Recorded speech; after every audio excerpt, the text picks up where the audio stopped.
students, today our new chapter is chapter number 15, our environment from our science book of 10th standard.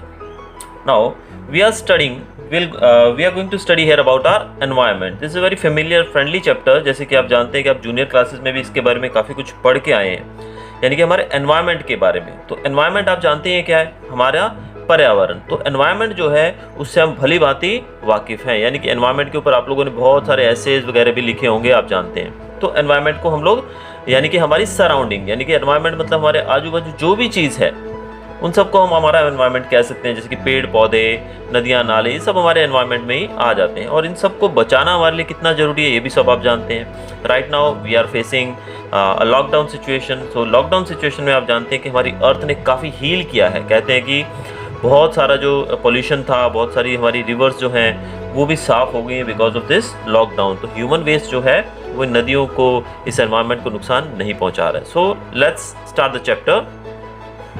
Now environment के बारे में हम हर जगह पर सुन चुके हैं, यानी कि हमने टेलीविज़न में भी सुना होगा एनवायरनमेंट के बारे में, न्यूज़पेपर्स के अंदर और तरह तरह की जगहों पे हमने एनवायरनमेंट के बारे में बहुत जगह पर सुना है.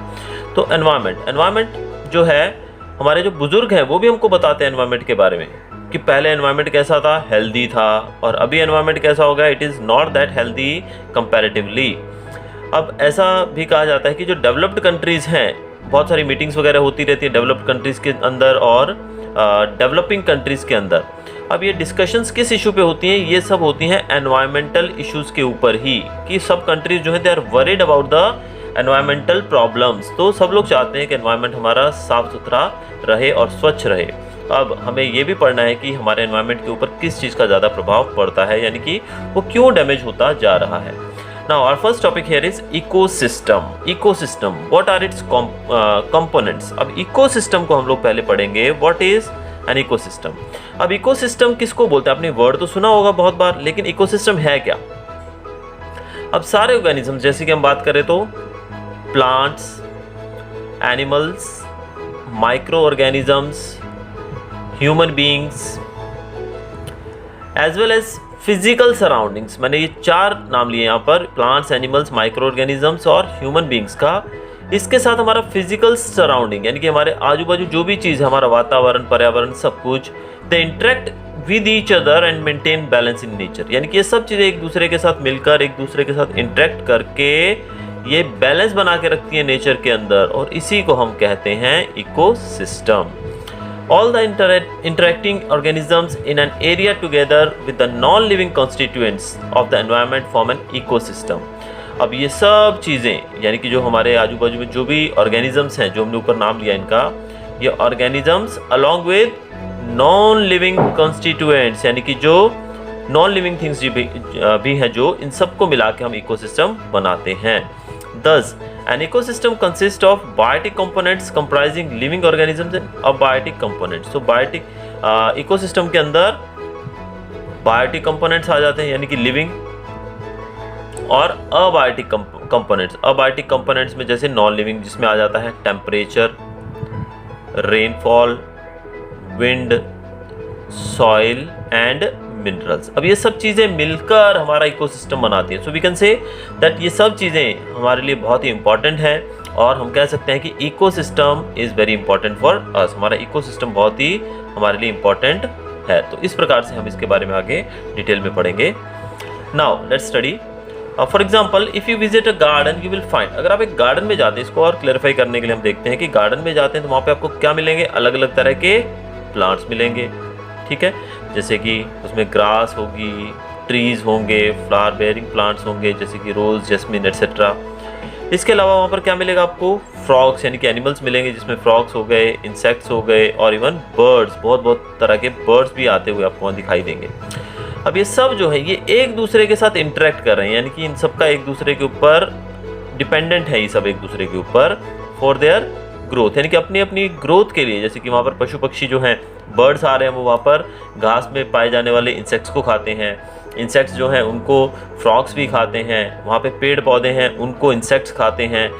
और इस प्रकार ये एक दूसरे के ऊपर डिपेंडेंट है for their growth, reproduction and other activity, यानी कि उनकी सारी एक्टिविटीज़ जो हैं वो इकोसिस्टम के ऊपर ही डिपेंडेंट हैं. So we can say that garden is an ecosystem. तो इस पूरे गार्डन को हम एक इकोसिस्टम भी बोल सकते हैं। So garden can be considered as an ecosystem. Other types of ecosystems are, कुछ और जो इकोसिस्टम है जैसे फॉरेस्ट। अब फॉरेस्ट में बहुत सारे पेड़ पौधे हो सकते हैं, वहाँ पर जंगली जानवर, इंसेक्ट्स, बर्ड्स, बहुत कुछ हो सकता है। एक पॉन्ड को भी आप एक इकोसिस्टम में ले सकते हैं, एक लेक को भी आप ले सकते हैं। So these are natural ecosystems, while garden, crop fields, these are human made और we can call them artificial ecosystems. यानी कि इकोसिस्टम को हम अब समझ चुके हैं कि जो गार्डन है, लेक्स हैं, पॉन्ड्स है, फॉरेस्ट है, ये नेचुरल इकोसिस्टम है। और जो दूसरे गार्डन जैसी चीजें हैं, they are the man made ecosystems, यानी कि उनको हमने बनाया है। So we can call them as man made ecosystems. तो ये था हमारा इकोसिस्टम। होपफुली आप सबको क्लियर हो गया होगा इकोसिस्टम के बारे में। तो अब इकोसिस्टम से हम चलते हैं आगे। अब थोड़ा आगे चलेंगे तो देखते हैं क्या है हमारे चैप्टर में आगे। So here comes the next page. यहाँ पर हम देख रहे हैं कुछ और डिटेल्स हमारे इसी टॉपिक से related. We have seen in earlier classes that organisms can be grouped as producers. Organisms को हम अलग अलग पार्ट्स में बांट सकते हैं, जिसमें आप जानते हैं कि एक आता है प्रोड्यूसर, दूसरा होता है कंज्यूमर्स और तीसरा होता है डिकम्पोजर्स। अब according to the manner in which they obtain their substance from the environment, let us recall what we have learned through the self-sustaining ecosystem created by us above. Which organisms can make organic compounds like sugar and starch from inorganic substances using the radiant energy of the sun in the presence of chlorophyll. अब यहाँ पर कहने का भाव क्या है, यहाँ पर तीन तरह से हमने ऑर्गेनिजम्स को ग्रुप किया था, जिसमें से पहला आता है प्रोड्यूसर्स। प्रोड्यूसर्स हम कहते हैं, अब इतना ज़्यादा पढ़ने की बजाय हम शॉर्ट लैंग्वेज में अगर इसको देखें तो प्रोड्यूसर्स हम कह सकते हैं जो अपना खाना खुद प्रोड्यूस करते हैं, जिनको हम ऑटोट्रॉफ्स भी कहते हैं क्योंकि वो अपना खाना खुद बना लेते हैं। ये कौन है? ये हैं plants. These are plants. All the plants are the producers. अब इन्होंने जैसे बताया कि organic compounds like sugar, starch from inorganic substance etcetera. अब हम इसको जो हम जूनियर क्लासेस में पढ़ के आए हैं, प्रोड्यूसर्स की जो डेफिनेशन है ऑटोट्रॉफ्स की, वो कि जितने भी ग्रीन प्लांट्स हैं और कुछ बैक्टीरियाज भी हैं जो कि अपना खाना खुद बना लेते हैं by the process of photosynthesis. Sunlight के प्रेजेंस में ये फोटोसिंथेसिस के द्वारा अपना खाना खुद बना लेते हैं, इनको हम बोलते हैं प्रोड्यूसर्स। इनको हम प्रोड्यूसर्स कह सकते हैं। अब ऑर्गेनिजम्स जो है बहुत सारे, वो खुद अपना खाना नहीं बना पाते, so they are dependent on producers. तो वो ऑर्गेनिजम्स प्रोड्यूसर्स के ऊपर डिपेंड रहते हैं। अब ये डिपेंडेंस जो है इट मे बी डायरेक्टली या फिर इनडायरेक्टली, ये डायरेक्ट भी हो सकता है और इनडायरेक्टली भी हो सकता है। अब ये ऑर्गेनिजम्स वो हैं जो कि फूड जो प्रोड्यूस किया जाता है प्रोड्यूसर्स के द्वारा, प्रोड्यूसर जो खाना बनाते हैं उसको ये डायरेक्टली या इनडायरेक्टली खाते हैं और बड़े होते हैं। Consumers can be classed variously as. अब कंज्यूमर्स कौन कौन से हैं? हर्बीवोरस। आप जानते हैं कि हर्बीवोरस जो है ये वो प्राणी है जो पेड़ों को खाते हैं, पौधों को खाते हैं, यानी कि पत्तों को खाते हैं। अब हर्बीवोरस खाएंगे पेड़ पौधे, अब कार्निवोरस खाएंगे हर्बीवोरस को, ओमनिवोरस खाएंगे दोनों को, और पैरासाइट्स इन जानवरों के ऊपर रहते हैं, इनकी बॉडीज के ऊपर। तो ये सब जो हमने अभी ऊपर एग्जांपल लिए, herbivorous, carnivorous, these are the examples of consumers, क्योंकि ये प्लांट्स को कंज्यूम करते हैं, दे कंज्यूम द प्लांट्स। तो हम कह सकते हैं कि सबसे ऊपर आते हैं, सबसे नीचे आते हैं प्रोड्यूसर्स, उसके ऊपर आता है हमारा कंज्यूमर्स। कंज्यूमर्स मतलब जो पेड़ पौधों को खाने वाले हैं उनको हम कंज्यूमर्स कहते हैं। अब इसी सिचुएशन को थोड़ा आगे हम क्लैरिफाई करते हैं। Imagine the situation where you don't clean the aquarium and some fish and plants have died. अब आपने एक्वेरियम को क्लीन नहीं किया है, यानी कि जो मछलियाँ रखी जाती हैं जिसके अंदर वो कांच का रहता है, जो उसको आपने क्लीन नहीं किया है और उसके अंदर कुछ मछलियाँ, कुछ फिश और कुछ प्लांट्स मर चुके हैं। Have you ever thought what happened when organisms die? अब ऑर्गेनिज्म जब मर गए हैं तो क्या होता है? The microorganisms comprising bacteria, fungi break down the dead remains and waste products of organism. अब वो जो मछलियाँ हैं और जो फंगाई है, ये डेड रिमेन्स, यानी कि जो अंदर हमने देखा कि प्लांट्स और फिशेस जो मर चुके हैं, हमने भी क्या बात की ऊपर कि फिशेज और प्लांट्स कुछ जो हैं वो मर चुके हैं उसके अंदर, उस एक्वेरियम के अंदर। अब उनको आपने साफ नहीं किया है तो वो धीरे धीरे खुद ब खुद खत्म हो जाएंगे। कैसे खत्म होंगे? With the help of bacteria and fungi break through, ये ब्रेक डाउन हो जाएंगे। इनके जो डेड रिमेन्स है, डेड बॉडीज है, वो ब्रेक डाउन हो जाएगी। And waste products of organic, ये मतलब टूट जाएगा। कुल मिला के कहने का मतलब ये अपने आप खत्म हो जाएगा। These microorganisms are decomposers। अभी खत्म किसके प्रभाव से होंगे? ये होंगे बैक्टीरियाज और कुछ तरह की फंगाई। यानी कि ये माइक्रो बैक्टीरियाज जो हैं ये इसको खा जाएंगे, यानी कि इसको साफ कर देंगे। तो इन माइक्रो ऑर्गेनिजम्स को हम बोल सकते हैं decomposers. They can be considered as decomposers. तो माइक्रो ऑर्गेनिजम्स को हम डिकम्पोजर्स कह सकते हैं। As they break down the complex organic substance into simple inorganic substances, क्योंकि ये क्या करते हैं?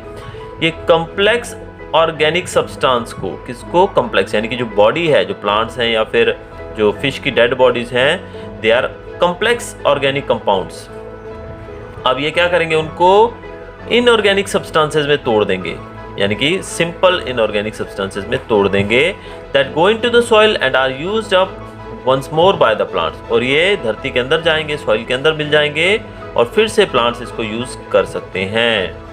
What will happen to garbage and dead animals and plants in their absence? अगर डेड एनिमल्स और प्लांट्स को हम लोग जब फेंक देते हैं, अगर ये बैक्टीरियाज ना हो तो आप समझ सकते हो कि इनका होगा क्या? तो we can say that decomposers जो है वो सबसे ऊपर आते हैं। तो यहाँ पर हम अगर डिकम्पोजर्स को रखें तो कुछ गलत नहीं होगा। तो we can keep the decomposers here.